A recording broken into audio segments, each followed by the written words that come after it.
Awesome. All right.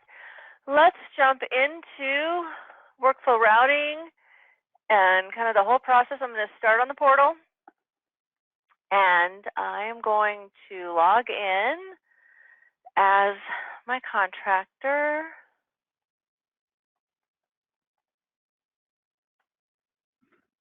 And I'm going to go into development, projects, and then I'm going to apply online. And now, one of the things that you can do with this application process is you can control what types of applications you'll accept online. So if you said, all right, we want to take a pre-app and this, but we don't want to take these types of applications because we want them to come in and see us and not submit them electronically, you can, through the configuration, you can shut some of these off so that you don't allow online applications. So I'm going to start with a subdivision. And let me just get my screen up here so that I can know the address I want to use. All right, here's the one I want to use. So I'm going to do a subdivision of land, and I'm going to select, as my subtype, we'll do a preliminary. And for my description, I'm just going to put partial subdivide.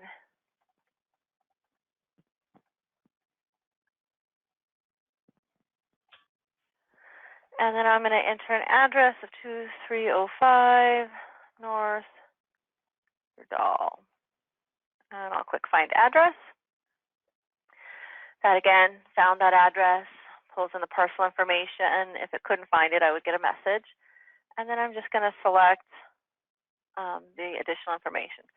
So there are multiple parcels in this project. I can select yes or no. If I say yes, it's going to ask me for the different parcel numbers. I'll say no for now.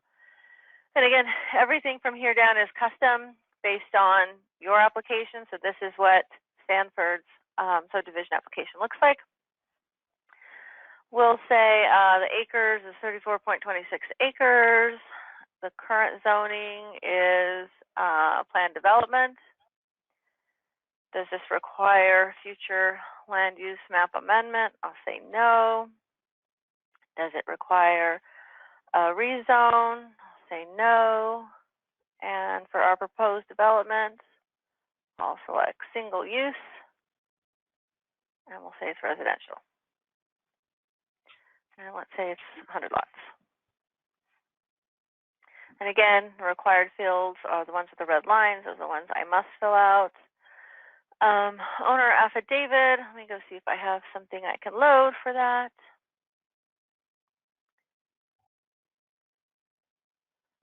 Let's see. I'm just going to select an owner affidavit in here. I don't. I'm just going to select something simple. I don't know what this is, but we'll use that. And then we'll select some plans. So let's sort it by date. We'll use this preliminary subdivision. And we'll attach that.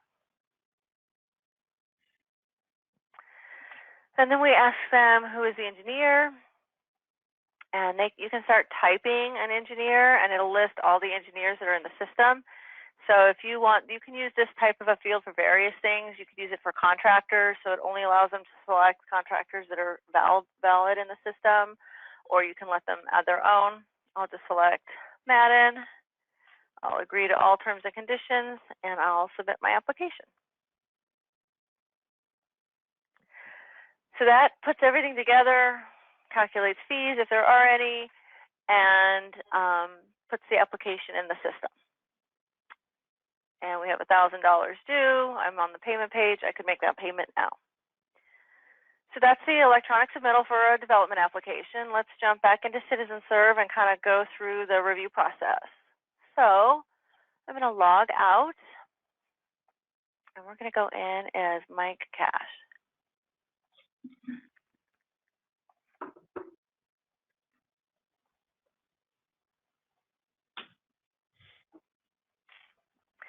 So log in as Michael Cash. I'm a planner, so I'm going to see probably plan review tasks on my home page. And if I want to just see the new ones, again, I'll click this filter here just to show me the new ones. And here's the one that just came in. So I'm just going to pull it up and kind of give an overview of the application and the different tabs and different information we see.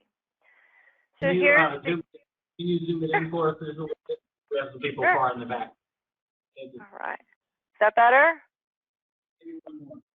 One more?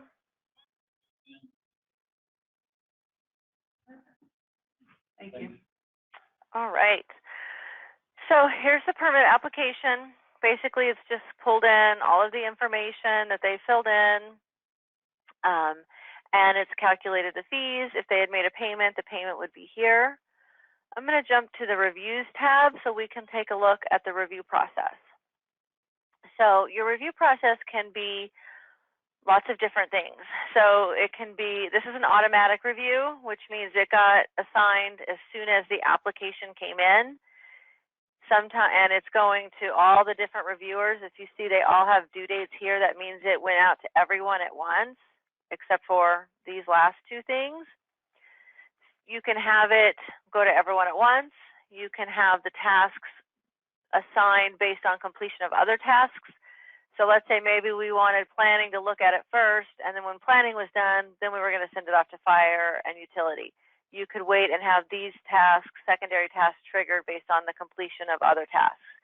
So it's all very dynamic in terms of when the tasks become due, the order in which they're assigned, and through your setup, we work with you to determine your process, your steps, how you want them to become due. So here's a basic one. So I'm going to pull up Michael's task, the engineering plan review. And if he wanted to take a look at the application, he can click the dot, dot, dot, and that's going to open a new tab up here, which lets me kind of go back and forth. So I can come over here and look at the documents or look at the permit application, and then I can come back to my review task to add notes. If I want to pull up the plans and start doing some mock-ups or markups, I'm going to click the markup icon, which is right here, and that's going to list all of the documents that are attached to the file. I'm going to pull up the preliminary subdivision plan, and that's going to open it up in the document markup tool. So in the markup tool is designed to let you, make notes on plans and to integrate your notes on your review into the plan, so they all kind of go together. All right, so here's our plans. You can stamp them. So let's say you want to put a receive stamp. You can have your stamps here. You just drag them over and add them. You can create custom stamps. So if, let's say, I want to add a new stamp, I'm going to just go to create new stamp. And let's say I want to receive stamp, but I also want to put a date on it and my username. And so the text I want is received. And maybe I want it to be bigger. So I'll save that. And once I save it, it's now under my stamp, so I could drag that one over there. So you can create your own custom stamps. They can be, I'm going to get rid of this one, delete that one. They can be saved for overall, so everyone uses the same stamps. Each user can have their own. You can do whatever, you can put images in those stamps. So if you want to put your logo on there, you could. So that's just kind of how you can stamp them. One of the things that we talked about also in the last call was how do you verify that the stamps that are on the plan match the actual seal from the engineer. What I did here was, if I jump back to my permit tab and come down to the engineer, if I click the dot, dot, dot, which means more information, to show me information about that engineer, we have them upload a seal. So as part of the registration, they would upload their seal. So you could open that up, take a look at it, and compare it to the seal that are on the plans back here. And if everything looks good, you'd be okay with it. If not, that'd be one of your submittal comments about what the issue is with it. So in the plans, by default, they open up to be the size of your page. You can zoom in and out with the zoom buttons. Oh, I'm at a minimum zoom, so I could zoom up or zoom down. You can use some plus and minus to zoom. We can scroll to additional pages, and we can make bookmarks also. So let's go to the next page, and let's add a bookmark. So bookmark is just a quick way to let you jump to different sections of the plans. So if I wanted to add a bookmark to this page, let's see, what page is this? This looks like legal description. So I'm just going to add a bookmark. So to do that, I grab my bookmark icon over here, and then I just draw a bookmark wherever I want, and I'm going to call it legal description.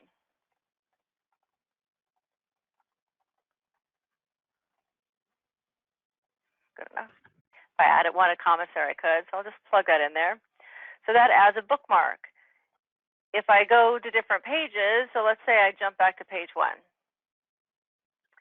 If I look up in my bookmarks drop down here, I'll see that that legal description of property is listed, and so I can be on any page in the document and quickly jump back to this. So sometimes people will put in like a table of contents page, they'll put in like specific plans pages just to help you navigate through those plans quickly. So if I say, okay, it'll take me back to the legal description, I just click it and it'll jump right to that page. And you can have as many different bookmarks as you want within a document, and people can add their own bookmarks, so you can kind of look at it from different perspectives. So let's see what page 3 has in store for us. Let's start adding some comments. So we can add comments with our shapes. So we can draw shapes on the document. We can do arrows, lines, circles. We can do measurements. We can do all kinds of fun stuff. So let's zoom in a little bit, and let's say we have a question about, I don't know, this metal barn. I'm going to draw an arrow to the barn. So I draw on my arrow. If I want to make it bigger, I can. And then to add comments to that shape, I click the book icon for the common comments, which we saw a little bit earlier. So when I pull this up, it's going to list all of the possible comments for my pick list. I can have different groups. So let's say, oh, I just want to see the survey comments, and I can check things off here that I want to add. You can also add a status for those review comments. So let's say this is an approved as noted. It's fine. I just want to make sure they get us that. This is a corrections requested. Here's something else. I'll just say it's another approved as noted. And then one of the things that we talked about is how could you put on there a condition in the beginning in the development that kind of stays with the project through completion. So it's been approved for 100 lots, and where are they at in the process? I'm going to just add a custom comment by clicking Add Comment. And I'm going to say it's a standing condition. What a standing condition means is it stays glued to this project, so you see it on all permits, on all applications, until it's been satisfied. So I'll just say approved for 100 units. And, must provide, final landscape plan.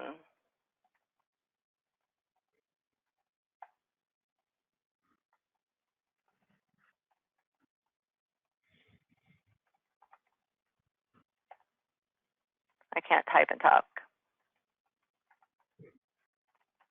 All right, and those could be 2 separate comments too if I wanted to do that. So I'm going to plug all my comments in there and hit save. So that added those comments to this shape. So if I had comments about something else on this plan, let's see what else is interesting on here. I wish I had better plans. Let's go to another page. I just want to see if I can find something that I can measure and things like that. If not, I'll just measure air, just so you can see how it works. All right, so plan 4 is more of a key. So this would be another place that you might put a bookmark if you wanted to get back to the key. So if you wanted a quick jump to that, you could put a bookmark on that as well. And I can just type a page number in here too to jump if I wanted to. All right, here's some good stuff. Let's do some work in here. So I'm going to zoom in, and let's say I want to measure the lots. So normally they'll have a key over here somewhere that says, 1 inch equals 10 feet. There it is right there. So let's do that.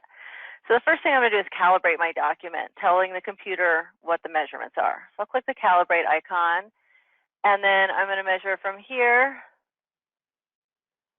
to here. That looks like 1 inch. And I'm going to tell it that it's 100 feet, 0 inches.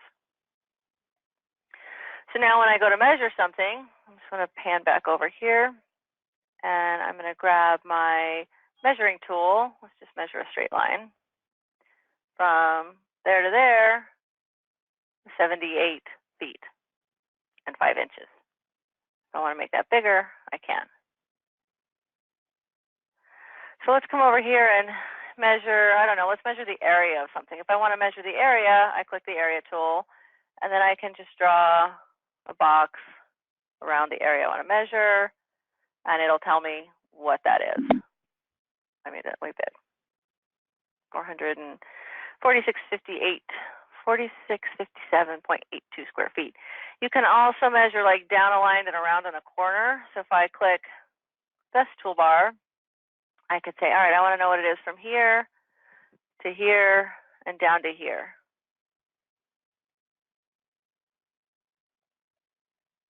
So then that tells me, okay, this is 264 feet and this is 684 feet. So it'll tell you the different distances. You can add notes to any of these. So if I said, you know what, this isn't the right width, I'm going to come in here and click the book icon and maybe go to, I don't know, project general notes. I know these notes don't apply, but I'm just going to grab a few so we have an example. And I'm going to say corrections requested. So after I've gone through and made all my comments, I'm just going to hit save here, which is going to save my document with my comments and my markups as a separate layer, essentially, so that I can view the document with the markups embedded, or I can view just the document on its own. So hit close there, and then it pulls in all of my comments. So here's Michael Cash's engineering plan review, and we see the document that he reviewed, the page that he had comments on, and then all those individual comments. So then if Michael's done with his review, let's say he's going to say corrections are requested and plug in today is a completion date and save it. That takes it off of his list because he's plugged in a completion date. And now if we look at the remaining review tasks, everyone who's got a due date but no completion date is still left to review this permit application. Does that make sense? Mm-hmm. All right, so let's go in as a few other folks and do similar reviews and then kind of come back and approve the permit. So let's go in as Eileen. And I'm going to hit log off.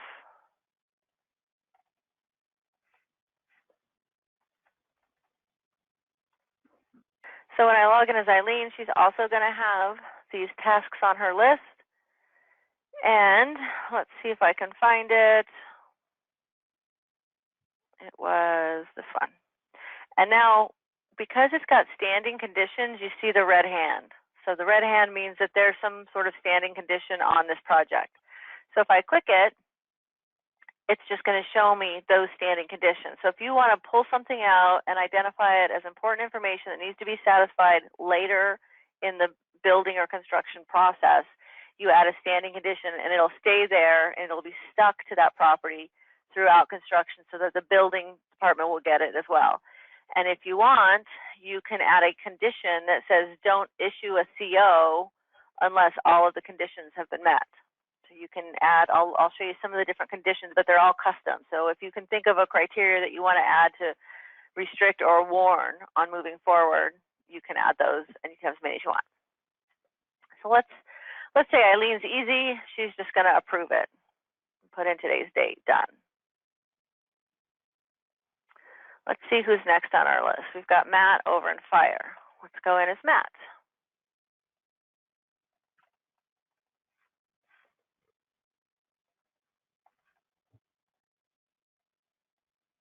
And again, it's going to be listed here. I'm going to pull up my review.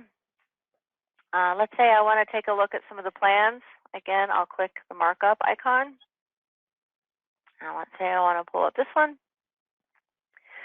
Now, once people have started to review it, I'm going to see that those reviewers have looked at the plans and made comments on them. So right now, when I first came in, we just saw Michael's name. Now, because I'm Matt, I can also see what Michael did. So if I want to look at Michael's comments, I just check the box, and then I can see everything that Michael did. I can't change these. I can't remove them, but I can look at them.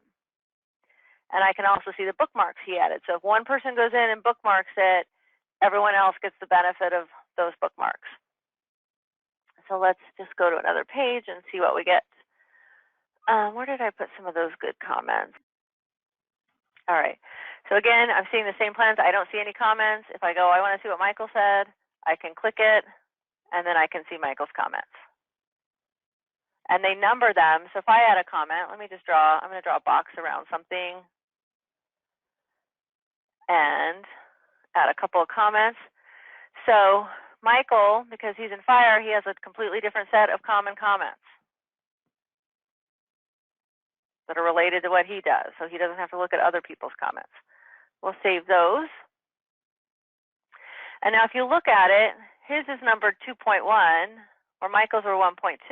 Michael's the first reviewer, so all of his comments are going to be 1 point something. And since Matt was number 2, he'll be 2 point whatever. So each reviewer has their own set of numbers, and when we send out the review comments, you'll kind of see how those go together.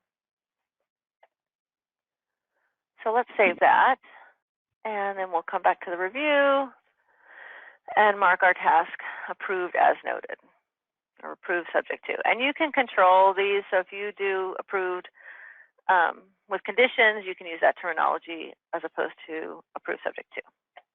I'll plug in today's date and save it. So now when we look at this, we can see, all right, these 3 people are done. We're still waiting on these different reviewers. Now, if I'm the applicant, you know, different ways that you can notify them. You could automatically email them the comments when you complete the task. That just happens behind the scenes.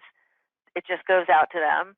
You can have each person manually send their comments when they choose to, or you can wait until all the reviewers are done and send the comments in one batch, which is what most people do. They kind of wait till the end and then they send them all over. But if you're the contractor and you're really wanting to see where this is going, you can see its progression. So I'm going to jump back to the portal and go into my account, and let's just see what we can see from the contractor's perspective as the review is progressing. So I'm going to go into view my requests, and I want to look for my development applications, and should have been under review. Park, here it is. So I'm going to pull it up. So here's my basic information. I can see my permit application, everything that I filled out.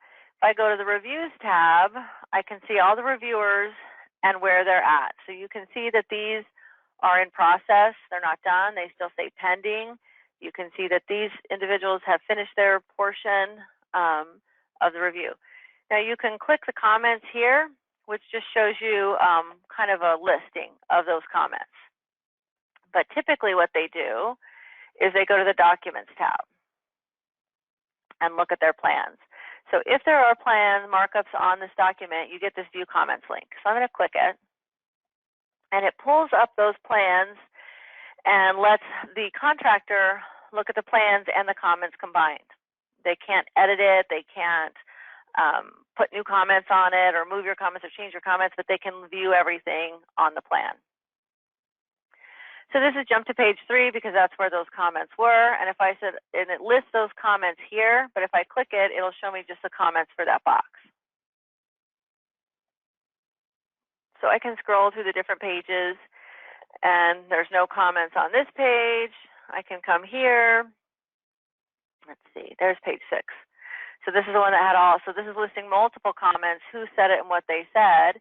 So if I said, what is this about? If I click just that box, it'll just show me the comments for that box.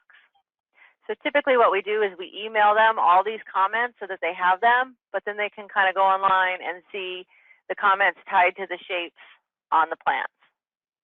Does that part make sense? Any questions on that? I have a simple question. Go ahead. So when the staff reviewers are reviewing the plans, are duplicates of that original plan set being created for each reviewer, or is one duplicate being created and then it's being versionized? It's not creating duplicates. So if I come back over here and go to the Documents tab, whenever I log in, it logs me out. Let's see, who was I? I'll go back in as Michael.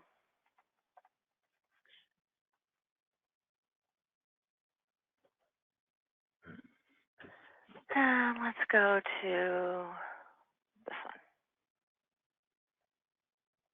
So if I go to the documents, this preliminary document plan, it's only in here one time. So it's left alone as is. If I click just the document, it's going to pull it up in a PDF format and let me see the plans without any stamps or anything on it. That's the original submission.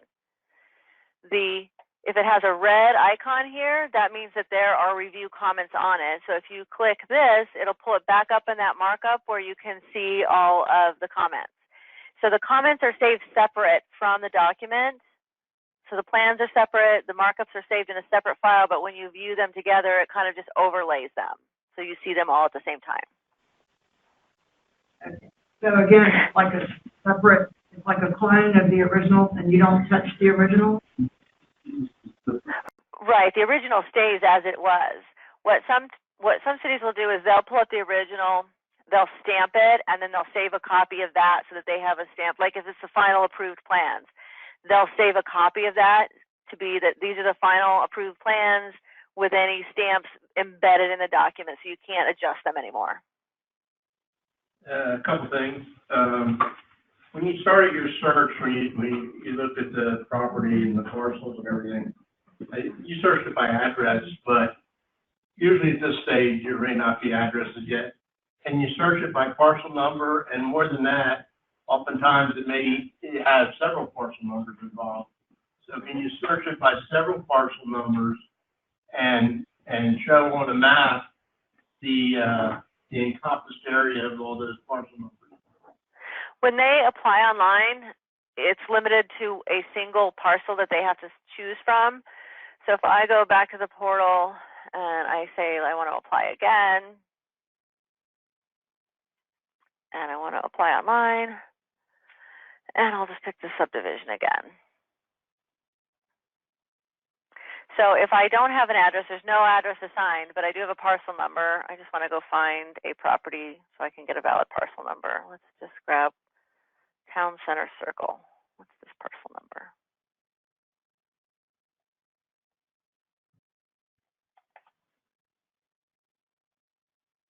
So I can search on just the parcel number as well, and it does the same search. This did have an address that pulls it in. So they can search by a single parcel number.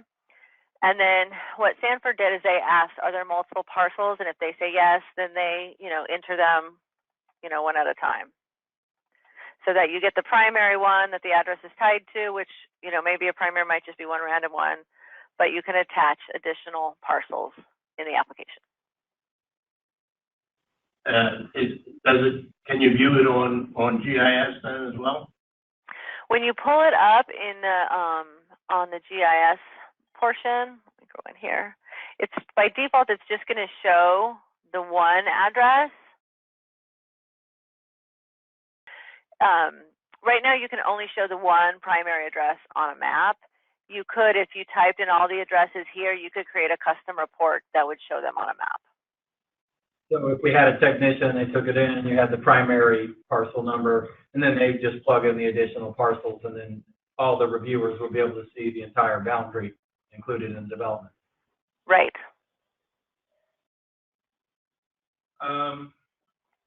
Does it have any method when you get revisions in to overlay to see what changes have been done? There's not a way to overlay the two, but you can view them both. You can view both plans at the same time. So I could pull up this one here, and then let me just get to my Documents tab so I can click it again.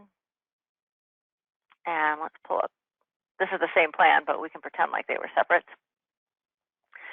So you can view them both and pull them up, or you could pull it up side by side if you wanted to look at the two different plans. Okay, so a lot of times, you're looking at a plan, you got to look at the section drawing, show the sections and so forth. So you can have them both up at the same time. You can have them both up at the same time. And, I could tile these pages so that I can see them better. That's it for me. Thank you. Okay, question left? Will this open PDFs that are already indexed with table of contents? Do you mean like will it have a viewer on the side where it lists the pages? Yeah, well, they can format the PDF, did they send us the plans, or will they have a table of contents built in? You click, you know, A. And it'll jump? Gotcha. Yeah, if it's embedded in the PDF, then that same functionality will work. Thank you.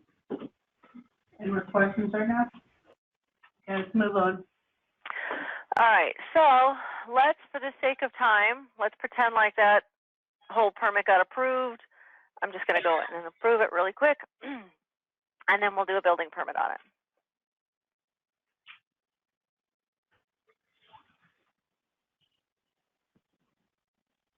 All right, so I'm going to jump back to the portal, and we'll now apply for a building permit on that parcel. So I'm going to go back to the portal, and I'm going to apply for a permit. And this time I'm going to do a residential building permit. It's a new, let's say it's a new single-family home. Address or parcel is 2305 North Beardall. I'll find the address. We've seen this page a few times, so I'll go ahead and just fill it out. It's a single-family home. It's going to be detached. No, it's not in a historic district. Are you the owner builder? No, I am not. We have a driveway or sidewalk. No. Who's our property owner? Do they reside there? Who's our plan review? Contact person. What's our construction value? And let's attach some building plans. So let's select file, and we will attach that one and that one. They could attach a contract. You could make that required if you wanted to. I'm going to just accept all of these and click submit.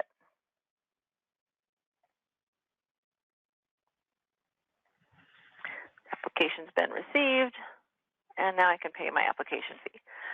So let's go back into CitizenServe. I'm going to log off, and we'll go through how does that permit application come in and what do we do with it.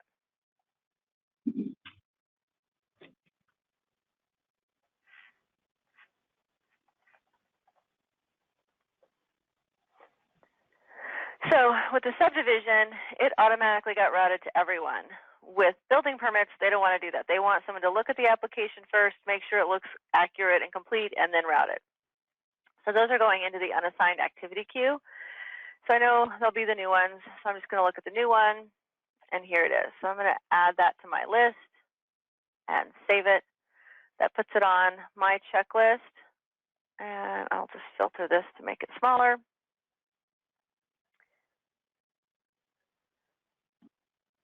And it's probably the bottom one. There it is. It's got the little hand on it. So I can do our application intake. So you're going to pull it up.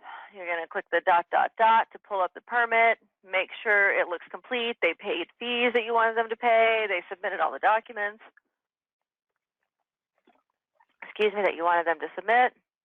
And if it looks good, you're going to go ahead and route it. So to do that, I'm going to click the Create Route icon up here, and it'll list all the available routes for this type of a permit. So we've got the CO review, which obviously we wouldn't do at this point. We've got the intake, which is what we are working on. We're going to go ahead and route it for the building plan review. So when you pull this up, you have the option of taking out tasks that you don't think you need. So if we say we don't need a historic preservation, we can take that off. If we didn't want this one, we could take it off as well. So I'm just going to take a few of them off just so we don't have quite as many reviews to do. And by default, when it has no name here, that means it's going to go to that department's unassigned queue so that they know to go in and do the review. But I'm just going to assign it to Michael Cash. And so it's going to go, if we look at the due upon, this is what defines how these are going to be assigned. So Julie's going to get hers. Actually, I unchecked Julie, so she's not going to get it. Steve's got 21 days. Mike's got 7. And then this last one, the review complete, this is going to become due 2 days after all of these other tasks are complete. So that's kind of the waterfalling portion of it. If you say this one's due when all these are complete, then this just kind of sits out there and waits until it's done, and then it'll become active. So I'll save that review route. And then I'm going to just come back to my task list here and complete it to get it off of my list. We'll just say it's approved. And save it. And this approval is just the approval of this individual review task. It's not approving the permit yet. I'll save that. And that was just the intake, so I'll select OK there. So now if I look at our reviews, that was the intake. So it showed us that we finished the intake in 1 day. And now we're off to the plan review. And we see that it's sitting on Mike and Steve's task list. And when they're done, it's going to go out to review complete for those comments to be entered. So since I am in as Michael, no, I'm in as Steve. I'm going to just go ahead and do my plan review. So again, basically the same thing with a few additions. So in this case, they want the building plan reviewer to come in and set the required inspections. So they can come in and just start checking off which inspections are going to be required for this type of a permit. So what kind of electrical inspections? We've got some mechanicals. We're going to need these plumbing. And there's no pool and no fire. So we'll select all of those as our default types. And then we're going to go mark up our plans. So again, I'm going to click the markup icon. That pulls this document up. So I can say, I want to go look at the building plans. And the first time you pull up the document, it indexes it and searches it. So it takes a little bit longer the first time. And then each additional time it's opened by other reviewers, it's faster. So if I want to put a stamp on it, again, I can put a stamp. If I want to add some comments, I'm just going to make some shapes and add some comments just so we can have something to look at. Let's look at, so Steve's a building reviewer, so he has a different set of types of lists. So let's say he's looking at the electric related items. He can come in and check off any of these types of comments that he would like to see. So I'll save those. Maybe I'll highlight something.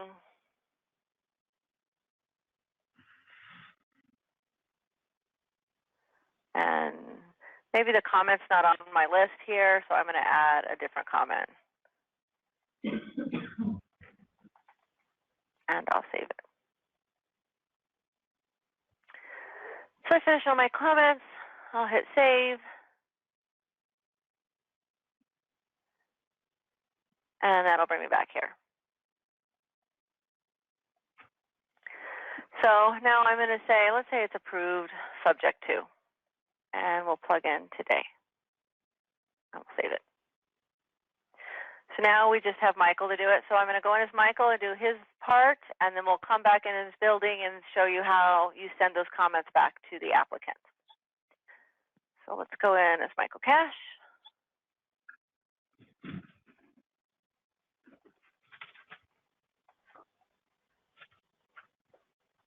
And let's find his review. It's probably down towards the bottom.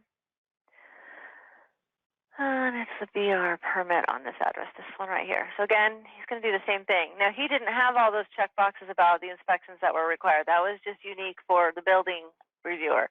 So you can have different things for each reviewer. So let's say he's also going to pull up those same plans and add some comments. Okay, good. So let's say we have some comments about these stairs. I'm just going to draw an arrow to them. You can also name your shapes. So by default, it's named arrow because it's an arrow, but I can say stairs. And then when we look at the comments online, they'll see stairs, and it'll give just more information to the contractor. So let's go add some comments. Again, Steve has a totally separate list of comments. So let's add that one, and we'll save it. And just for fun, let's add one more thing. Let's just draw a big box around this. And owner's bath. So I'm going to call this owner's bath.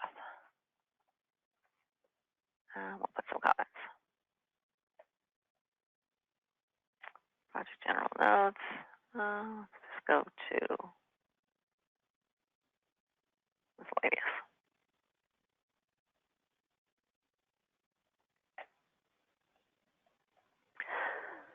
All right. Now, if you wanted to create, as we talked about a little bit earlier, kind of a final plans, you would just click this generate document. That would put all of that into one final stamp plans that you can't alter the stamps anymore. I'll go ahead and save this. which will bring us back over to our review tab. I'll hit close, and we'll also say approve subject to, and click today. So now once we save this, this review complete task became active. So if you have that going to kind of one person who's in charge of kind of foreseeing the oversight of the whole thing, you can have it go to a specific person. Stanford, they have it go to their group of permit clerks, so they all do something a little bit different. So let's go in as someone in building so we can get this review complete. So I'm going to log back off, and I'll go back in as Steve.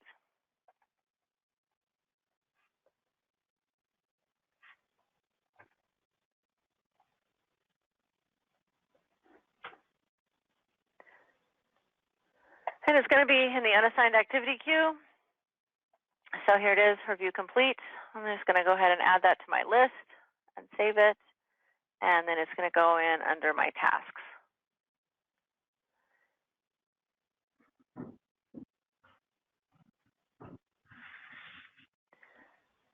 So we'll go find that review complete task. Let me just show the due ones.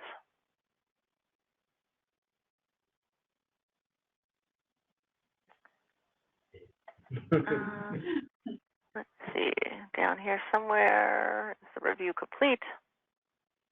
There it is. So Steve's going to pull it up, and if he wants to send out the comments, he's just going to click the send email icon. And the comments we want to send are the residential plan review comments. And who do we want to send it to? If I click the ... it shows me all the people that are on the project. So you could send it to your contractor. If the engineer was on there, you could copy them. If you wanted to copy anyone internally or externally, you could do that. I'll just click that person. And then normally you just hit send, but I'm going to hit preview so that you can see what it looks like.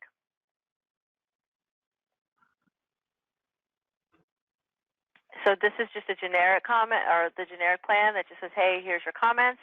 They can go online where I showed you earlier, where they kind of go back and forth to look at all those comments. And I'll hit send to send it. Does that review process make sense, and how we have different tasks and who they can go to? And any questions on that part? They're nodding their heads, yes, so everything looks good. All right, I can't hear nodding, so thanks for letting me know. So let's. Can two reviewers have it up, marking it up at the same time? Like Yes. Yep, they can both be doing it at the same time, and each of their stamps are saved as separate things, so they can both be in there. The inspection, where you assign the inspections, Mm-hmm. can you, at that point, hold certain inspections for other information, or for a sequence, like in residential, you can't do a drywall inspection before you do a framing inspection. Where in commercial you could. I mean, commercial is so large, you almost can't have any particular holes. But Gotcha. in your process, you have the ability to require certain inspections before other inspections. You can. Stanford doesn't have any of those. I can show you in Gainesville, because they did set up some of those, and it's very specific, the ones that they set up. So they said, I think it was on a roof, like they have issues with people trying to get their final roof inspection before doing a rough.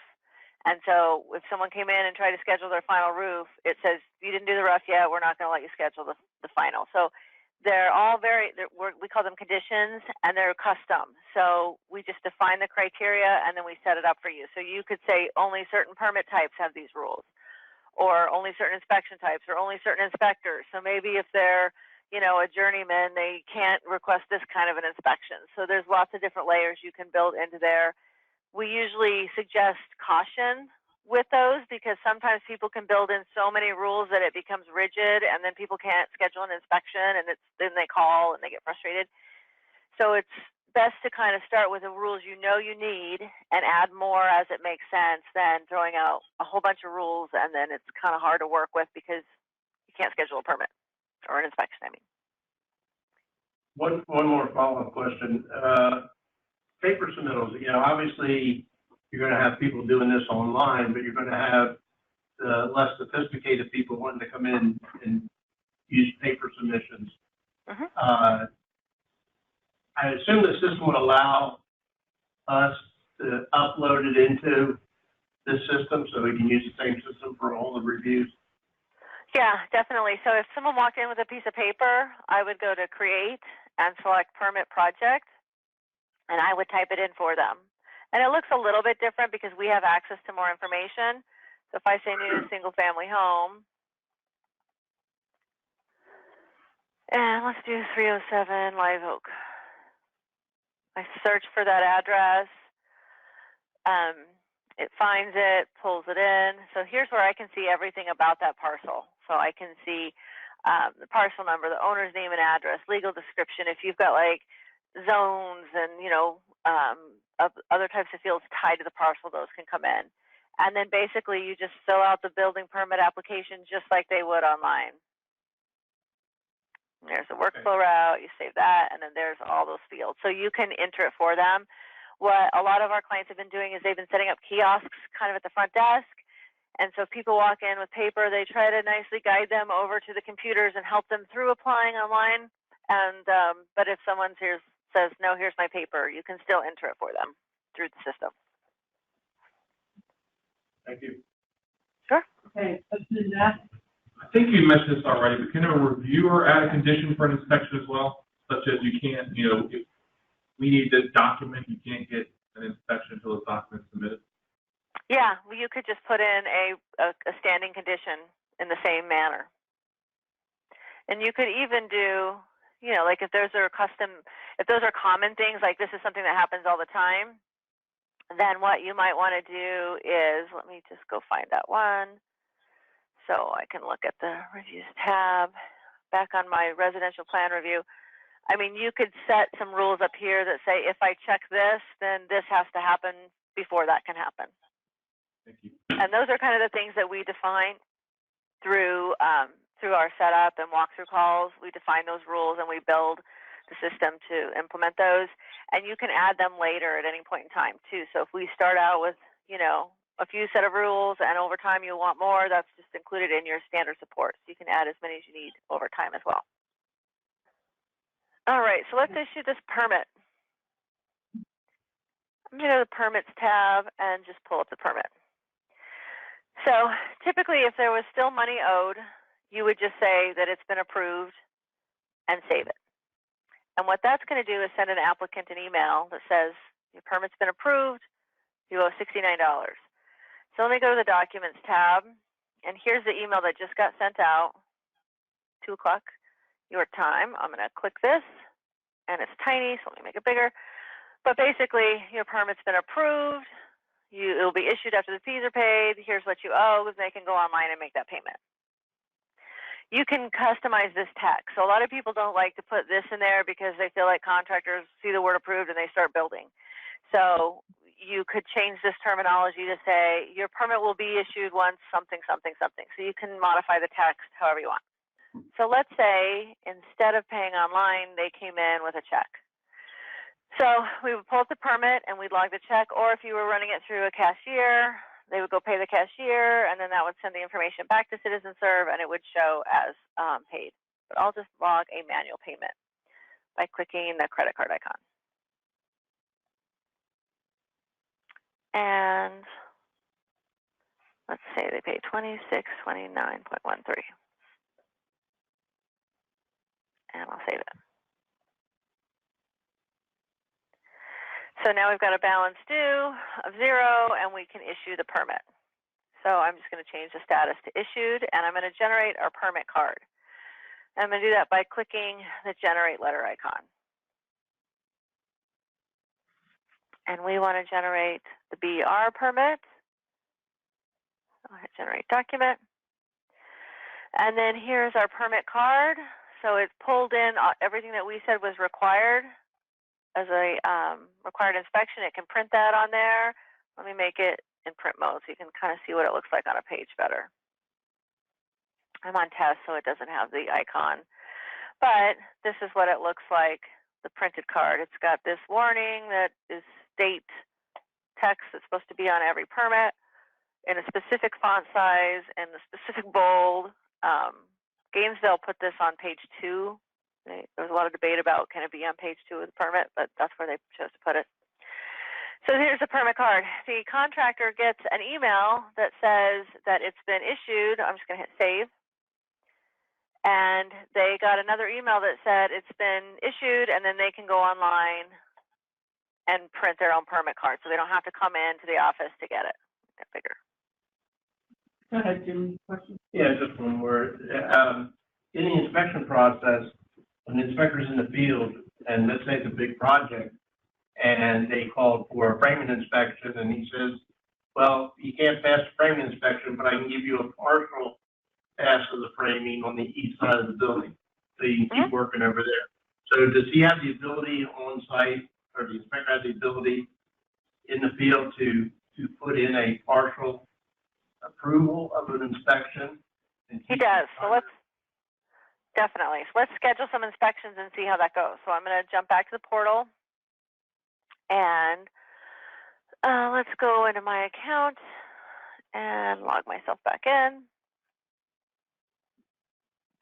So when the contractor requests an inspection, he can use the IVR system to call in the inspection, or he can go on the portal to request the inspection. So here's my issued permit. I'll grab this one. So I come in and I just select, I want to request an inspection. And Sanford's is pretty simple. Here's their permit types.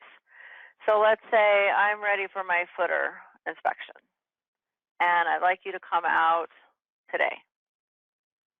It's not letting me click it because it's past the same day cutoff time. So I can pick tomorrow. So you can, in your inspection times, you have different options. So Sanford is saying they're only allowed to pick a date. Gainesville lets them say AM or PM. Or you can actually let them select a specific time if you want to. Most people either do AM, PM, or just a date, and that's all they do. You can also add additional fields that say, like, if you want to ask them, well, who's a contact person, you can plug in that. And I'll show you Gainesville's because they have a little bit more in there. But for simplicity, we'll just submit this one.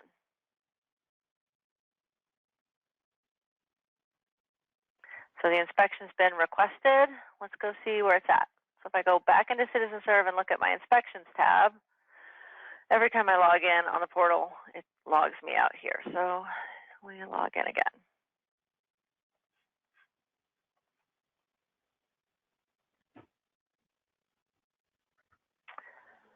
So let's go grab this permit. And we're going to go to the inspections tab. So it isn't assigned to anyone. So the way Sanford does is that they have it all come into a queue, and then the chiefs assign those inspections. So I'll just assign it to Steve. Let's say Steve's our inspector today. So Steve's going to go out there and do his inspection, and he's got a partial pass right here. So if he says this is a partial pass, I'm going to say it's a partial pass, and I'm going to just add a comment that is, you know, partial on east side of building, whatever. So you can put in whatever comments you want there. And you plug in a completion date, and you can do this all from the field. So the inspectors are going to be pulling this up from the field, logging these results, and moving on. You could take photos and add them if you wanted to. And then I'm going to send the inspection report. So I'm going to click send email, send email icon. And I want to select the, maybe those are automatic. I don't see an inspection report in there. Let's save it and see if it sends the email. Yeah, it was automatic. So your inspection has been completed. This got sent to the applicant. Let me make it bigger. So basically just a generic template, and then there's those comments that got entered by the inspector. We have a question. Okay. Is it the intent for the inspector to be able to access the plans from the system, or is it designed for the contractor to print the final approved plan? You can do it either way. They can go in and view them through the system. So if he said, I want to see the final approved plans, he can just go to the Documents tab and then look for those plans. If I change my source to building plans, there they are. And I want to go look at the markup document, I can just click this. So he can see this on an iPad. It's going to be a little bit smaller, but he can see them here. If you require that your contractors print them out and keep a set on site, then you can continue to do that. It's just up to your process and how you decide. Okay, okay. Let's take a look at the Gainesville, because since we've talked about inspections, I want you to kind of be able to see theirs and how they are different. So let me just change my pages here, and we're going to go log into Gainesville and look at their inspection process. All right, I've got all my logins ready. Let me share my screen again and make that bigger. So in Gainesville, I'm just going to pull up a building permit. They have a few different things that are kind of interesting, given they have the same kind of general guidelines on how they issue permits, but they took different approaches to things. So if this was an owner-builder project, so let's say it was a homeowner and they were building a foundation. So it would come in and it would say, I'm the property owner and builder. And they require that they come in and sign a physical application. So what they're doing is they're having an iPad or some kind of a tablet next to the front counter, so they can come in to the owner-builder section, and then they can say, show the owner-builder affidavit, and they give this to the applicant, and then they have to come down and say, I agree to every one of these conditions. I think there's 14. So they say, I agree to every single one of these. There's a lot of them. 14. And then they have to type in their name, and they have to sign it.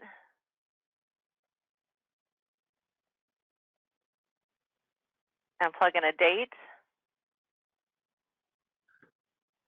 And then what they do, so once they get the applicant to sign it, then they just come up here to the top and generate the application. So I'm going to generate the permit application. So it pulls in just a copy of the application, everything that was in it, the fees, and then everything that they checked with their name, signature, and date at the bottom. And then they just give this to them. They hit save, so now they have a permanent saved copy under the Documents tab if they need to show that they got the signature of the owner-builder. So that's one thing that's a little bit different with their application process. And I also want to take a look at some of their fees because they are also interesting. So let's say this is let's just change it to, let's try to see what we have here. It's estimated construct. So it's construction, it's new. Let me calculate this. So in the fee section, I'm just going to come up here. So they have some different options. They have notice of commencement required, and the system automatically calculates this based on the valuation. So I forget the numbers, like more than 5,000 and maybe more than 3,500 on mechanical. If it's higher than that, then this automatically says yes, and they're not allowed to request inspections until you get it. You can override that. They also have some fire fees that are kind of complicated. So, I mean, it's like this huge spreadsheet to try to determine them, but basically they are based on a class. So they assign a class that's based on, it's not really the ICC codes, it's some other kind of how they look at buildings and what types they are. So we're trying to work on a way to make these questions that we can ask rather than someone having to interpret what class it is, because the contractors are never going to know that. Anyways, you take the class. Each class is assigned a number of protection units, and then for each, then there's an annual charge. So there's an annual fee times the protected units, and then they have a month factor. So depending on what month of the year you're applying, the factor's different. Basically, it's prorated, and then that comes up with the annual fire fee that gets added to the application. So this is kind of an example of a complicated fee that, you know, went through multiple iterations of calculations to come up with it and how we were able to add it on the system. Let's also look at I want to see why my valuation's not there. Use group, let's change this to an R2 and an IB. And let me calculate it. There we go. So another thing they have in here, so our contractor has said cost of construction is $150,000. The system has said, well, the valuation is closer to $300,000. And if you click this ... it'll tell you how it came up with that number. So it says, well, you said it's 2,500 square feet, and it's a R2 IB, and so the per square footage fee for that, based on the ICC table, is $111. So really, the valuation is closer to $300,000. And then the system looks at those two numbers and determines how to calculate the fees. So if we come down here, calculate fees, automatic on highest value, which is evaluation. Now they can override this. So if there was an exception and they said, you know what, we're just going to let the contractor cost take place, they could change it to this, and it would then use a different valuation. So if I change it to contractor cost, our total now is $27.90, and we recalculate, then it's going to go down. So they can control those fees. Does that make sense? Cool. So let's pay this so we can schedule an inspection on their site, because I want to show you what they've done differently. So I'm just going to add a payment. Oh, I'm sorry. Before you leave that screen, if you go back to the screen you were. Sure. Yeah, you got the pop up there. You have plan review and project docs. What we've seen so far was Adobe, I think. Do you have a choice of what software you want to do plan review in? So we're setting up an integration with them in project docs. So for their complex plan reviews, they're doing it in project docs. So they say yes here, and then it sends it over to, it sends the project information to project docs, and then the plan review is done in there. And so they have the choice of doing some in CitizenServe or some in project docs. And Sanford has a Bluebeam integration, so they can do some in Bluebeam and some in CitizenServe depending on, you know, what they want to do. Is that all seamless integration so that it works straight in with your workflow? Yeah, so the way the project docs integration is we send over, basically it's the basic permit information, like permit number, address, applicant, their email, basic information. And then project docs kind of handles the whole workflow. So it sends the email to the contractor, collects those documents and pulls it in. And then we're not done with the second half of that integration, but we will be in the next few weeks. What the second half is when they approve it in project docs, it sends that updated information back to CitizenServe so that you can see that the review's been completed. And then the scheduling of inspections would be through CitizenServe, right? And yes, and the inspections would be through CitizenServe. So if you'd selected a separate tool, like Gainesville had already had project docs. They've been using it for some time. So they wanted to continue their plan reviews through that, but they use us for everything else and just integrate with project docs. Project docs is just a document management system? It's like you can do markups. They have their own separate workflow for plan review, but it's a plan review tool. Like same with Bluebeam. Bluebeam is another product that we've integrated with in the same way. So when we were watching you do the markups, was that project docs or was that y'all's? That was CitizenServe. I don't have access to project docs, so I can't show it to you. Same with Bluebeam, I don't have it. It was ours, yes. Can you describe the difference? Obviously, you have your in-house, and it looked like it did a lot. Obviously, I know you promote that, but at the same time, you know, what are the advantages of using in-house as opposed to project docs, Bluebeam, in your opinion? Bluebeam's got more detailed functions. So, for example, you can take a plan and have it shade the differences. So it'll draw a blue cloud over what's different on a plan. So and also contractors can load raw, you know, the AutoCAD files, so they can use it as well to put in their own comments. That's kind of the difference with Bluebeam. On Project Docs, I'm not really sure. I haven't seen it in enough depth to know what's different about it. I think that their workflow routing is more granular, where ours is kind of, we keep it very simple and clean, and theirs is much more granular. And sometimes they'll want to do the project review in Project Docs because they already have 40 user accounts in that system, and they don't want to have all of those in Citizen. They don't need them all in CitizenServe, right? So if you know, PD pulls up one plan every year and does something, there's really no point in them having a subscription to two systems. And we really don't support one over the other. I mean, it's kind of up to you which you want to use. But the state of Florida Fire Marshal, they went through a selection process, and they looked at us and Project Docs and Bluebeam, and they went with our product, primarily just because it's so well integrated with everything else. There's not, all the workflows are integrated, and there's not this piece that goes out someplace else with a different set of workflow. Yeah, I think that from the contractor perspective too, it's a little more confusing when it's an outside system, because then they have two logins. You know, they don't always get that, oh, I submit my application and then I have to go somewhere else to submit my plan. So I think it's smoother on that side as well. Thank you. All right, so I'm going to pay this permit so we can schedule an inspection.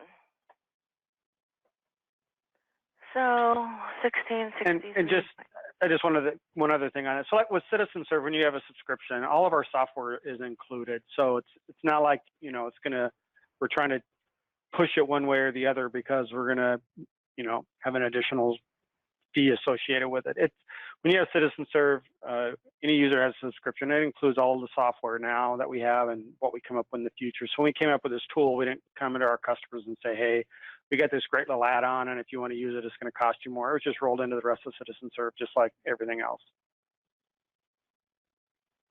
Right, so all included for the same price. So let's go to the portal and try to schedule an inspection. Oh, I wanted to show you one more thing here. I'm going to generate the permit card on here. So I'm going to go ahead and issue it. And let's generate the permit card.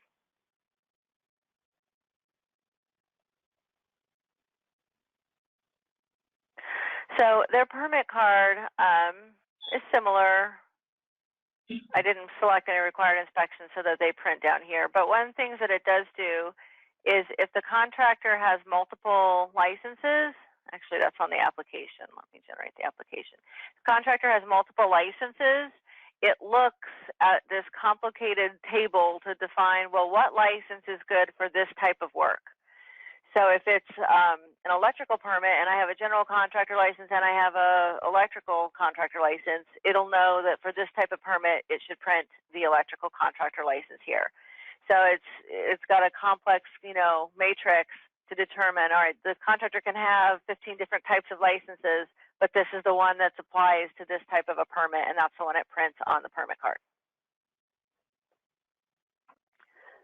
All right, let's go try to schedule an inspection. So I'm Julie? logged in. Julie, oh, yes. just real quick. So one of the questions that came up when we were doing the implementation process was, you know, when we're making these changes, just kind of differentiate between, you know, what is source code changes versus configuration changes. And, you know, as I understand it, everything that you've done and you've shown there is all those cool customizations that you did on the fire tables and the license types, all that. There's I mean, that's just through our configuration. That doesn't make a difference in our source code. They're not on a different version. Can you talk a little bit about that? Sure. That was definitely all done through configuration. We don't modify our source code to put in custom logic. So if we are going to modify the source code, those customizations are built in a way that all of our customers can either utilize them, turn them on, or turn them off. So we wouldn't go in the source code and say, if St. John's do this custom thing, that would create a beast of a software package that we couldn't manage. So it's all done at the configuration level, which is good because it keeps things simple, but it's also faster. You know, I can go in and create a report today and you can see it the same day, and we can change it and modify it. We don't have to go to a programmer. We don't have to wait for a version to come out.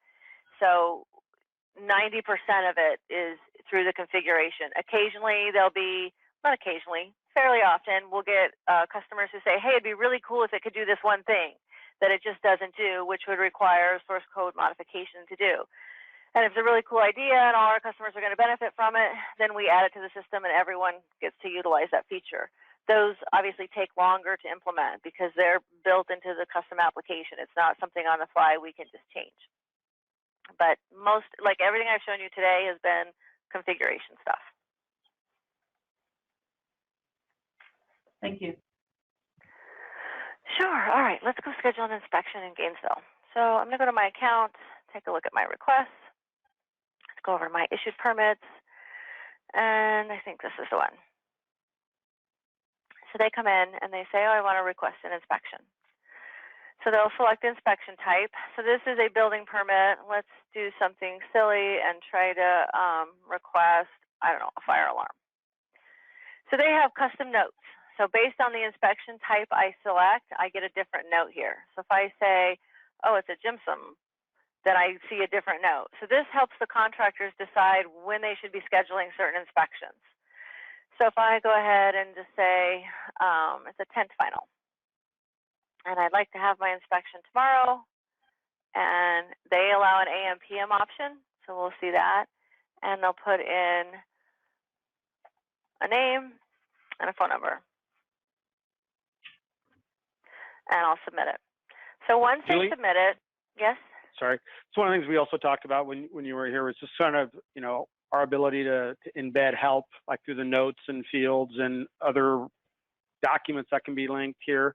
This is just an example, I think a good example of that. Instead of having some kind of a, you know, a training manual for your contractors or whatever, you know, we really do try to build the helps and at the point of people are using it right where they're using it. Exactly.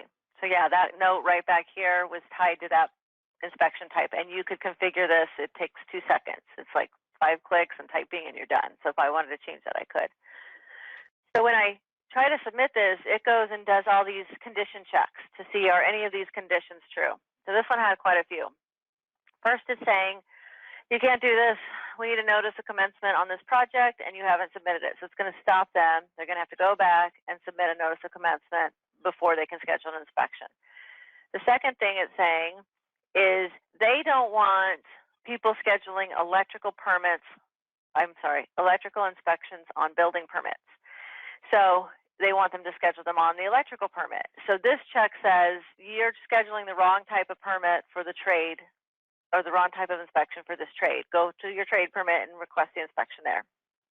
And then the third one that came up is one of your licenses expired. You can't, you know, you applied, you had a valid license at the time, but now you don't.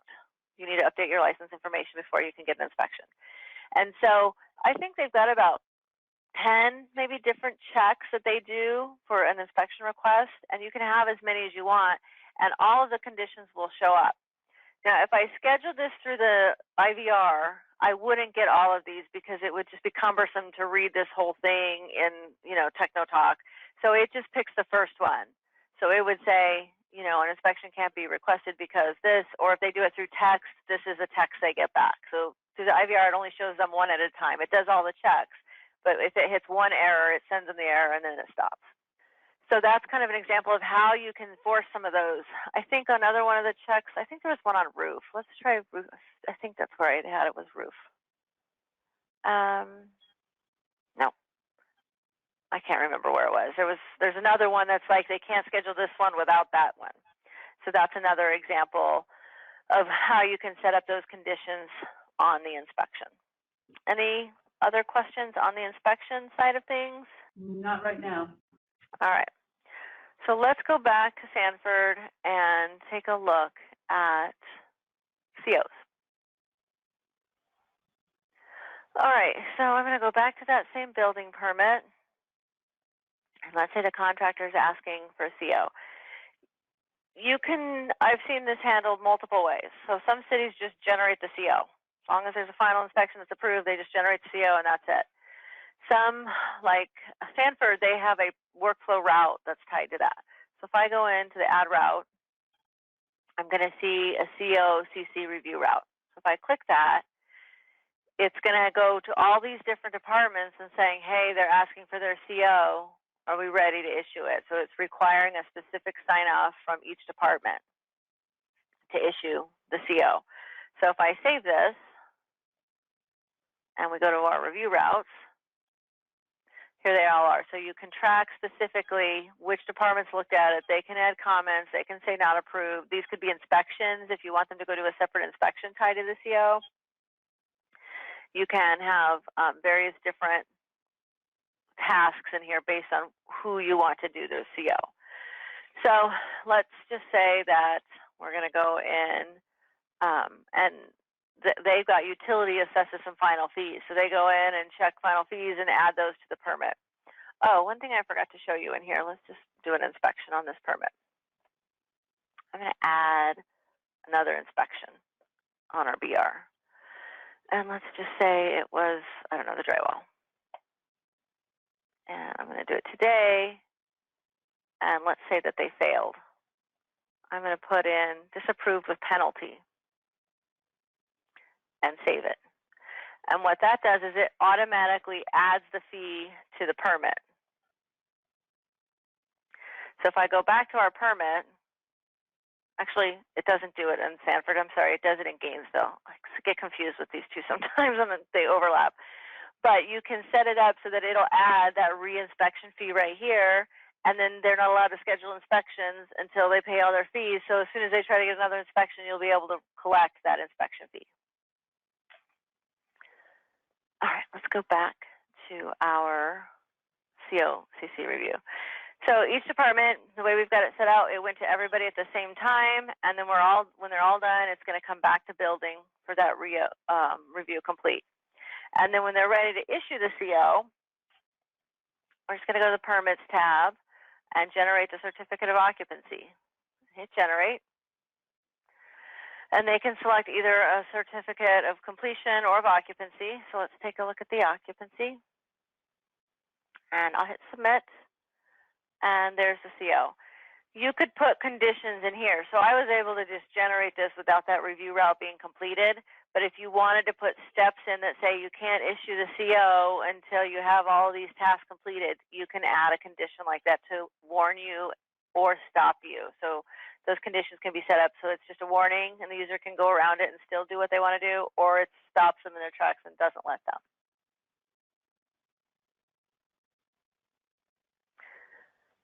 So there's the CO. Let's save that.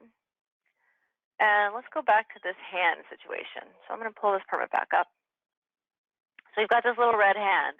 That meant that there's some sort of standing conditions on this permit application. So I can pull it up. And so let's say that they built 50 units. So 50 units built, you could just add a comment here. I'm going to take this off because it really should have been a separate one.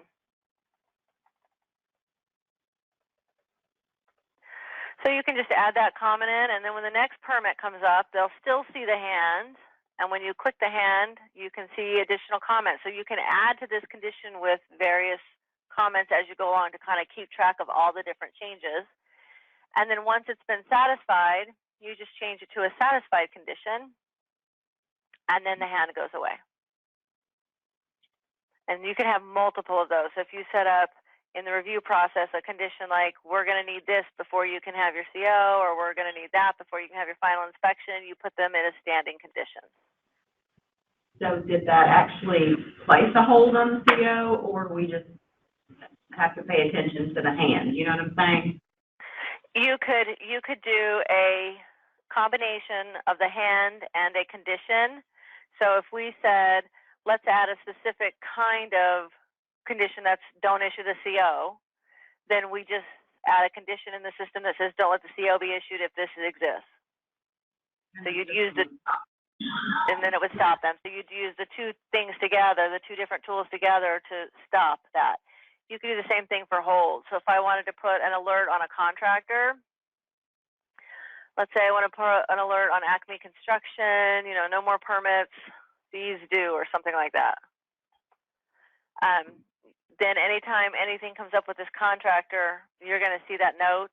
You could use the condition tool to then add another layer that says, okay, now don't let them do inspections, or don't let them submit new permits, or don't let them log in online. Is that an actual hold on that or just an alert? This is an alert. You would do a twofold thing. So the conditions is what puts holds on things. The conditions is what say stop, don't go further in terms of generating documents, scheduling inspections. The alerts are the things that say, here's a flag. So you might have alerts that really aren't holds, they're just informational alerts, but the condition in addition to the alert is what makes it a hold. You can also suspend a contractor from being online. So if I pull up Acme and I come in and I say, no more portal access for this guy, he can't log in anymore, and I save it, he's not going to be able to log in and apply anymore. And you place a hold on any level of review, such as a construction plan or a plat? So, You could. So if you wanted to have different levels of holds, I mean, that would be through the configuration. We'd probably put like a custom drop down here that says hold type, and you could check off different boxes that the hold applies to, and then build a condition to look at that checkbox, and then don't let them do certain things based on that. It's a little confusing when we talk about standing conditions and conditions. They're really two different things that can work in conjunction with each other. I know it'd be helpful, Julie, just kind of show them kind of how conditions are set up or not. Sure. So I'll go to admin. Conditions are set up through admin. And I'm going to go to lookups and then select conditions. So Sanford has a few. They have a condition, balance due is not zero. So when they're trying to print a permit, balance due is zero, they get a warning. If they're trying to print a permit and the issue date's blank, they get a warning on that. If they're saving something and it's in a historic district and there's no preservation, they get a warning on that.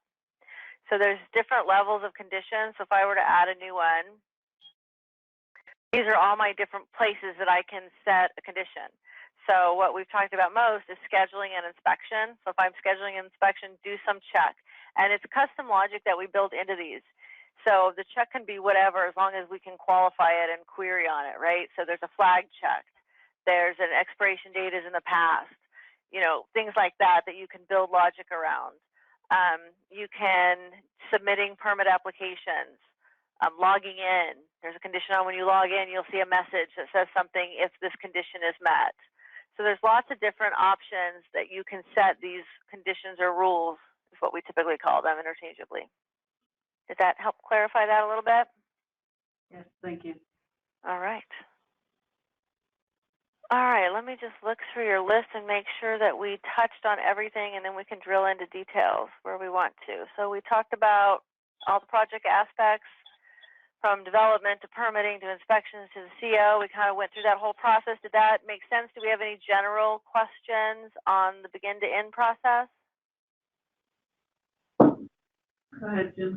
How about a resubmittal? You know, let's say it was rejected and had come back as a resubmittal. How do you show the versions and the difference in that process? Let's see if I've got one in here that I can look at as a good example. Let's just look at that subdivision. Okay, here's a good one. So I'm going to minimize these to just show you the basics first. So when we pull up this application on the Reviews tab, there's two reviews. This one started in October and finished in October, took 21 days. Then there was a second one. The second one came in November and ended in January. So what this tells you is that this was the initial submittal and that was a resubmittal, because the most recent one will be at the top. If you click the plus in here, you can see those details. So these are all the different review tasks on this route. So we can see that fire approved it, pre-treatment, but utility had corrections, planning had corrections, architectural had corrections. So all these different departments had corrections. And if you wanted to look and see what those comments were, you can just click on it to see them.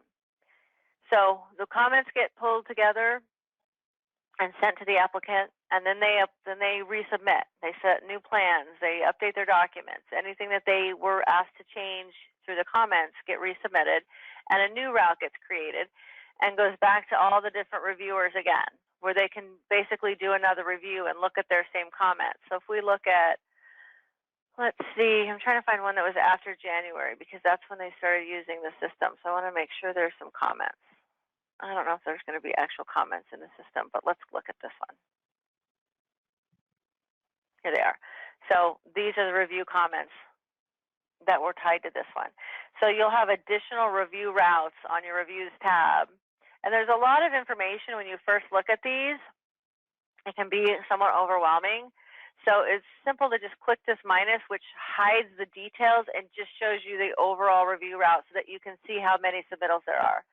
And if you want to run reports that talk about how long do we take to do a plan review, you calculate the days from here to here plus the days from here to here to come up with, what would this be, 84 days. You don't count the time in between here where the applicant's taking their time to get back to you, which is what they always say. I gave you that in October, now it's January, and I still don't have it. Well, you took a month and a half after we sent you notes to resubmit. So you can run reports on these dates and exclude the time where it's back in the contractor's hands. So is the date and the position of where it is in the list the only things that can clue into what's a revision? Can you color code the revisions differently, or? You can, what some people do is they'll have a second submittal and they'll call it a resubmit. Let me just save it.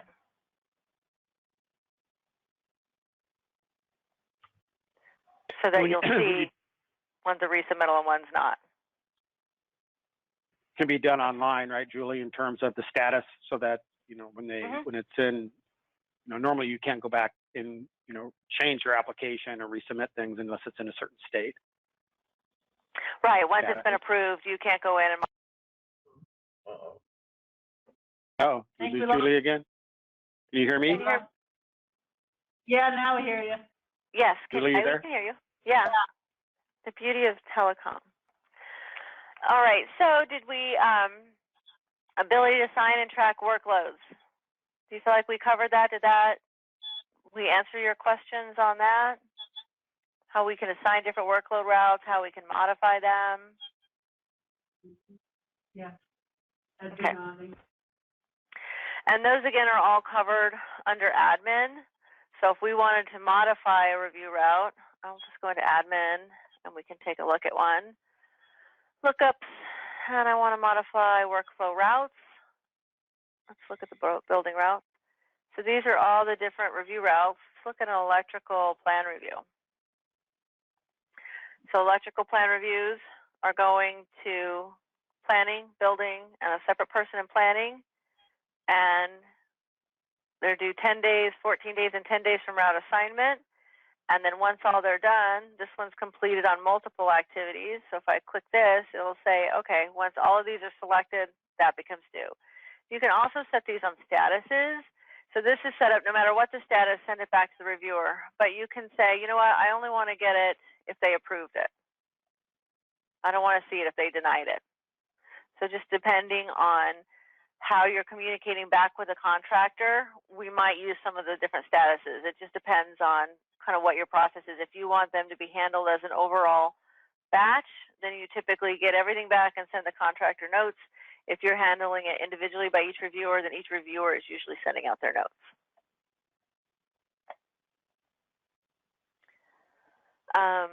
Let's see, revisions we talked about holds, multiple reviews at the same, I'm sorry, yeah?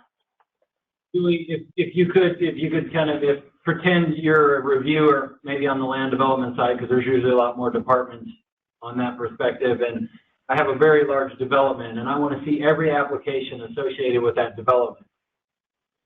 Can you give me an example of that? Sure.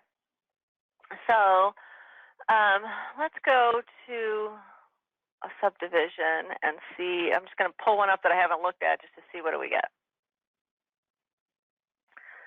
Celery Oaks. That's an interesting name. All right, so what I'm going to do is I'm going to go into the the project, or I'm sorry, the permit, the parcel. So I'm going to view additional information on this address. This probably isn't a good one. That looks like a specific house.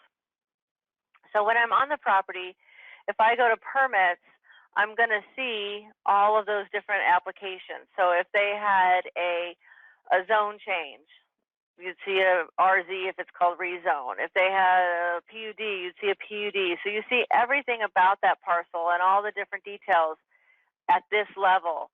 And then if you want to drill down and go, well, what was this miscellaneous? Here's the land development regulation. What was that? You can click it and go see all the details about that specific application. So this is something, this is migrated data. I'm not sure how much we're going to have in terms of reviews and inspections, not too much. But that lets you, that's your view into information is going into the property. And you can also go to search for a property. So if someone says, what's going on with this specific location? You can go to search for a property. You can search by address. You can search by parcel number. You can search on, property owner. Typically it's address or parcel number. Let me just put an address. It's 2830 Pine. There it is. So if I pull it up and I want to see anything that's happened, the permit's going to show me all development applications and all building permits. And do you have the ability to sort, well, not sort, but just choose specific applications to see? Yeah, so if I said, if this is a big long list and I said, I'm just looking for the preliminary, I can use these fields at the top to auto filter. So if there's a lot, you can filter that way. You can also filter by the status. So I just want to see anything that's been approved. So on all the tabs, you have this, anything that's a drop-down option here, you can filter on. Thank you. Also, this morning we talked about being able to track entitlements across different applications. Can you demonstrate how the system could do that? So I'm not exactly clear on what you mean by entitlements. Is that like an agreement? Like this is what we can do on this project? Is that like a document that's stored on a property? Well, yeah. I mean, it might start out as a DRI or a PV, and they're allowed a certain square footage and uses and a certain number of units, and then they begin to build and get approvals for those. So the tracking of what was approved, how much has been built, and how much is remaining. Gotcha. So I'm just trying to think the best way I can show you that is I don't have an exact example of that. Let's go to,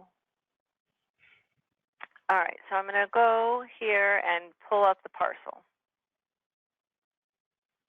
So if I look at the permits, I can see that we had 1, 2, 3 subdivides on this parcel, and then we'd see the building permit. So you would see the different applications, and if you wanted to look within the details of what is going on with that, you just drill down by clicking that application. So if you had a PUD, you click the PUD to see the details of that. If you had documents that were generated specific to those that had certain conditions or rules, those documents would be on the Documents tab. So if you said, oh, I need to see the CO, you go to the Documents tab and you would see it there. So in terms of seeing the progress against different things, you would have to go into each permit to kind of see, well, where is it at? There's not like a page that summarizes everything. You could, I suppose you could create a report that pulls different information from different sources to give you that summary kind of on one page so you didn't have to do so much clicking. We just have to define, okay, here's where all of that information is stored and how we want to combine it together into a single view. Thank you, Julie. Sure. So I think that covers, I know we're ahead of schedule. I don't know if there's anything specific you guys want to look at or drill into in more detail. I think we covered some of this in the first half, so it went a little quicker this time. So one of the things that we were going to cover on 415, there is one piece in there that says from time to time additional permit types or interfaces may need to be added. Show and explain customization process. Okay. So yeah, adding a new permit type is simple. If you want to do it yourself, you can. If you want us to do it, you can just submit a support request and we do it. But basically, it's all under admin. And let's say I wanted to add a new building type, a permit type under building. I would go to lookups and then select our permit types. And let me click the building folder. These are the types that we have today. Let's say I wanted to do a new subtype. That's more common than creating a whole new permit type. So let's say, all right, I'm going to go into my electrical permit. And these are our subtypes. Let's say we wanted to add a new subtype for solar. You just go in and add the subtype and save it, and then go in and add fees tied to that, because there's typically fees that are going to go with the new subtype. So let's say we're just going to go into this current fee structure and add a new fee for solar. Let's put in one really quick, solar fee. We're going to add this fee on certain subtypes. So we're going to say it's on solar permits, and maybe it's a flat fee of $100. So I'll save my fee structure. And now if I go in to add a new permit, I'll just go to add permit project. I'll just put some basics in here so we can get beyond that. We'll say it's an electrical permit. Now solar is listed, so it's as soon as you save it, it's set up. And I have a few required fields, so I will fill those out.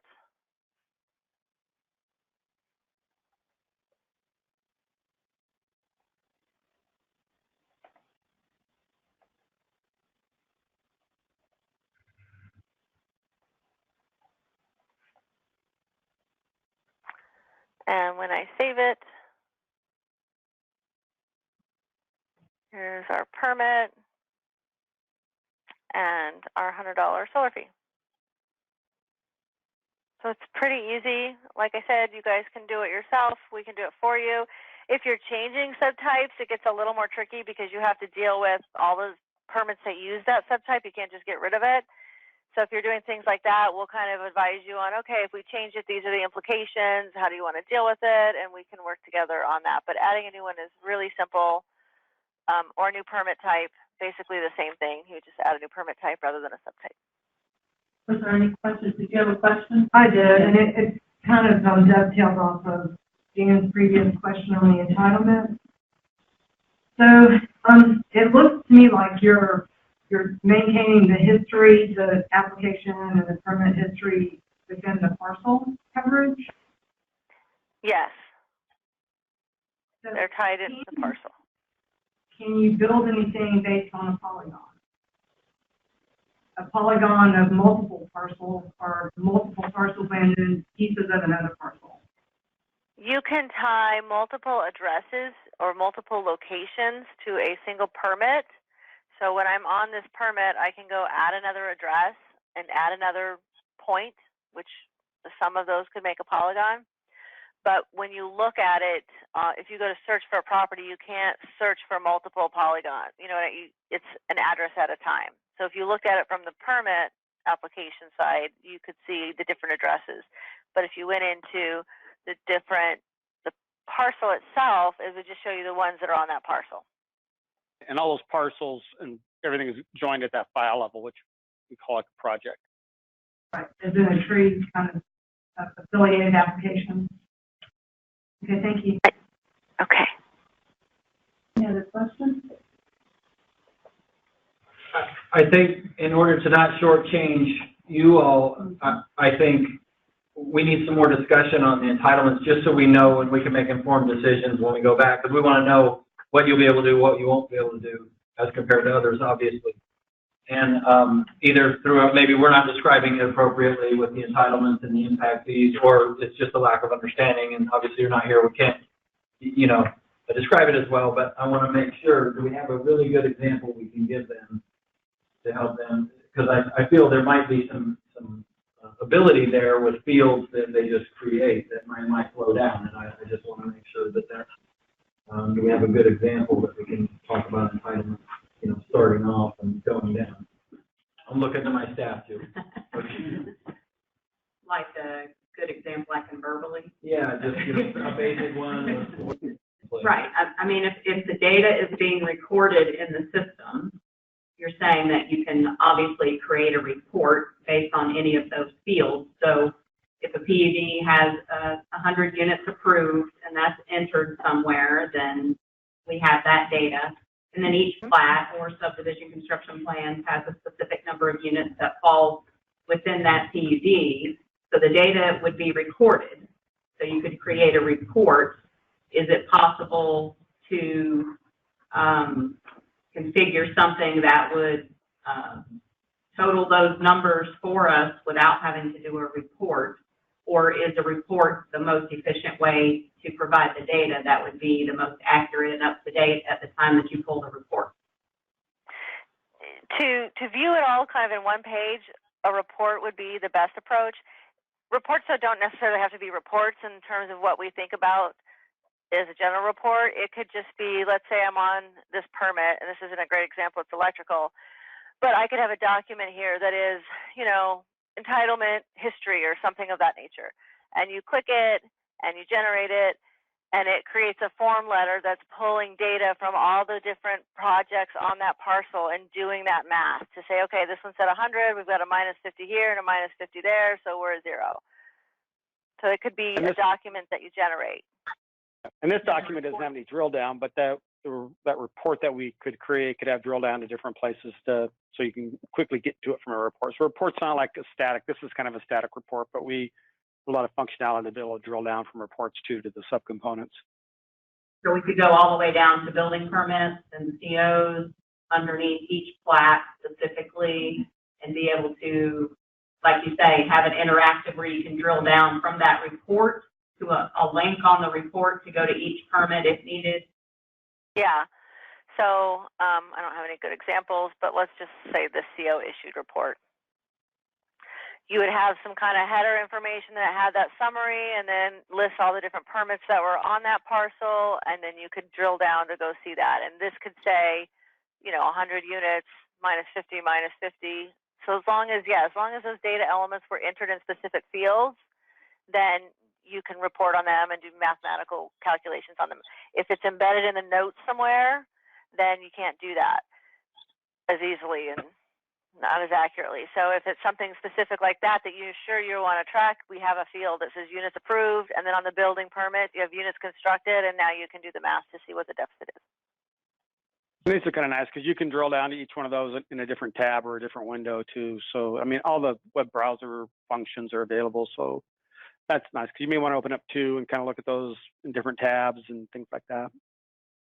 Since we have time at a time, that before we launch into part 4 after a brief break, is there anything you all want them to just go over again? I see a hand raised in that.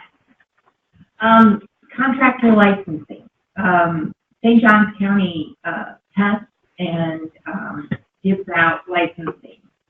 So we have a program that sort of runs along and is part of the permitting process and things like that. Is that something that you could see working on or having with this program? Yeah, you could definitely do that in here. Stanford uses it for BTRs, which are contractors plus all other types of licenses. So you just, let's just see if I can find, let me go in as somebody else and show you the BTRs. These are business tax receipts. They're actually licensing. Contractor licenses. They kind of do it in the same manner, but you could do it either way. I mean, if you don't do BTRs, it's just, you know, a contractor registration. You can do that too. Or an annual licensing process where they renew and all of that. Right. So let me just grab one. Trying to see if I can. Here's Mike's AC Solutions. So this is a business tax receipt, but they're tracking contractors within it. So when they go to apply for a license, for a permit, they have to have an active BTR for that contractor license. And in your case, it would be an active license. And so you can send out renewal notices. If you, let's say they have to renew do they renew every year or is it every 2 years? So you can send out renewal notices if they have to go online and pay an annual renewal fee. You can send out the batch renewal notices. You can track their state licenses. So you can put all of that into a contractor registration. We call it a business license, but it's basically a contractor license. Right. And then when someone's filling out a permit, we can only allow, when they select a contractor of a certain type, we can only display the ones that are active at that time. There's other things that we can do in the application to integrate with that too during the building permit process. Go ahead, Jim. As a follow-up too, so you can also add their workers' comp in there and their expiration dates. And can you go out and check with SunBiz and all? What was the last part of your question? On the contractors' requirements, you know, they have worker comp requirements, things like that, that I guess you can track. Yeah, workers' comp, general liability, are the typical ones. Two things. Can it go out to SunBiz to verify workers' comp, things like that? I haven't done an integration with SunBiz. I mean, we could check into the possibility of that. I personally haven't done one. Ray, have you seen it? Have you seen that? No, I haven't. But we could, if it's is it a something you can get to from a browser? From a hyperlink, I think, is what you're alluding to, Tim, am I correct? Just a link to something. Yeah, we can create a dynamic URL that if we have like a license number and that other system has a license number in that URL, we can take you right to that license number from a dynamic link. And the other thing I think EJ was alluding to, that I don't know if you answered, is we also do local testing for local licenses and track test scores and things like that. Could that all be added in there? It could be. The state of Florida does testing for the fire marshal, for fire equipment dealers, and other fire-related contractors. So but yeah, they schedule certain test dates, and then they have a roster, and they print out a roster to make sure those guys show up and pay their fee. So yes, you could track that in there too. It's not like it's a configuration option on the contractor license. Thank you. I think we included that SunBiz integration as part of our bid. Well, we have a testing facility that we set up vouchers, and we work with them, and set up the person for testing through that system. So I don't know if that would be something you could integrate in with either, or we would just hyperlink to it. Right. Or you could have them print something out and attach it. There is a document that they get from that other service. Right.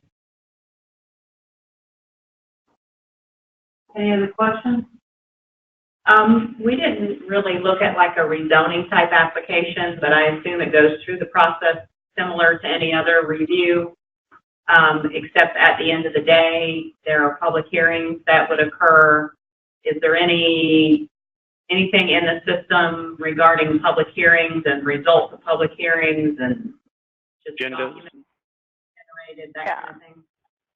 Let me go in as our planning user.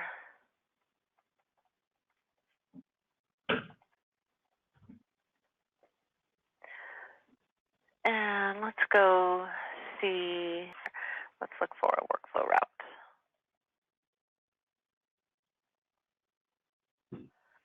Rezone review. So this is their rezone review. It's going to, oh yeah, they've got a DRT meeting agenda.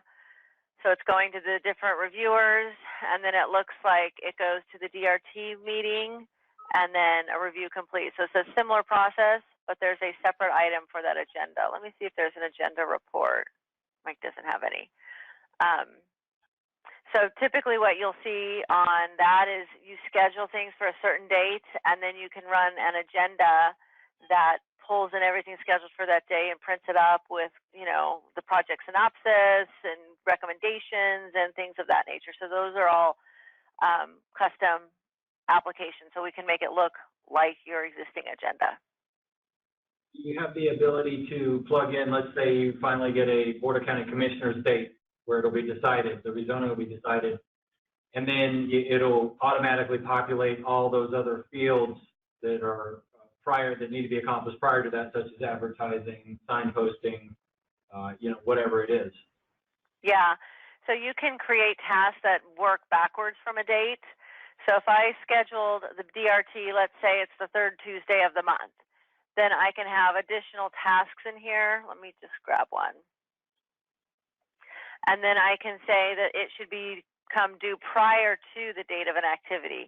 So I can work it backwards from my meeting date. So the public notice, the newspaper ad, the posting, all of those things are X days before the agenda date.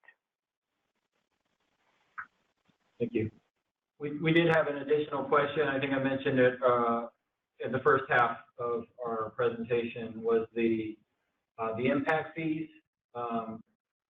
Basically, we have hundreds of millions of dollars worth of impact fee credits, that are assigned to developers, again, because they did some sort of improvement. And they now have this, millions of dollars, and they want their credit when it gets down to the point of whenever it's due in our process, which is on down the line, usually electrical energization of the building. So you're in building permit land at that point. So you can see how that money has to flow and follow those lots that are assigned to that developer. Mm-hmm. Were you able to kind of think about that, or? So the way I believe we would handle it is in the initial, whatever created those impacts. Let's say they get the $1 million credit. You create an application that demonstrated that, and then with each of your different. Application. What was that? Let's say the subdivision construction plan application, or whatever it's called in here. Okay. So let's say it's a subdivision. So you can put in a credit in here. So let me just add a credit, and this is not going to be that great, but I'll show you. So that's a payment, wrong button, fees. So I'll just say it's a, I don't know, $150,000.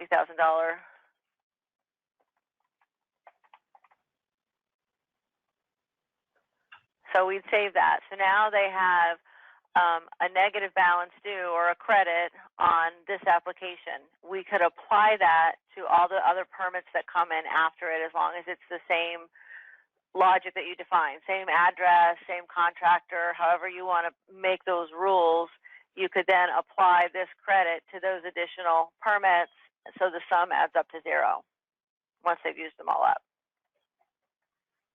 Okay. So, for example, a lot came in, we got down to there, and it's $5,000 fee for that lot,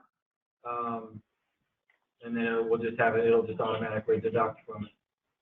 Right. So it'd just be a payment, and you could have it automatically added. So we could build a process on the back end that says go and see if they have a credit, and if they do, automatically add it, so that we're never asking them to pay. It just automatically keeps getting added.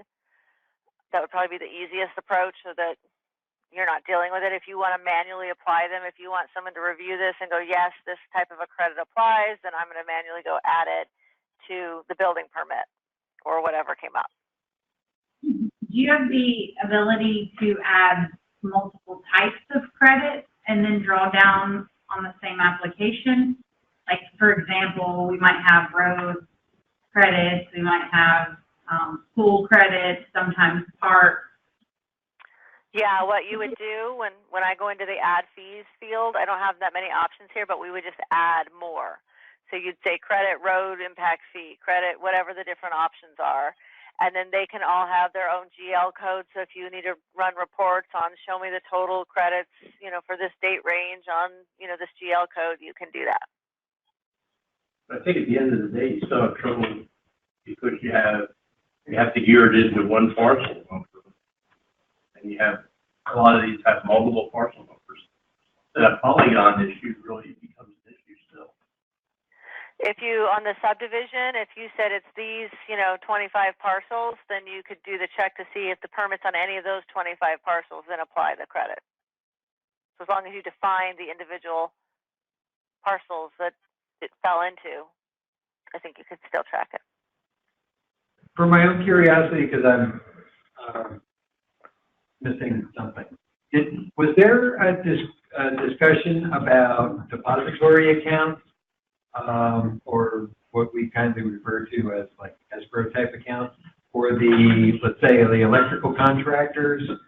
Let's say they they want to create a deposit account for, let's say, $5,000, and then every time they put in for an electrical permit, they can use that money to credit rather than having to use their credit card every single time or bring in a check every single time.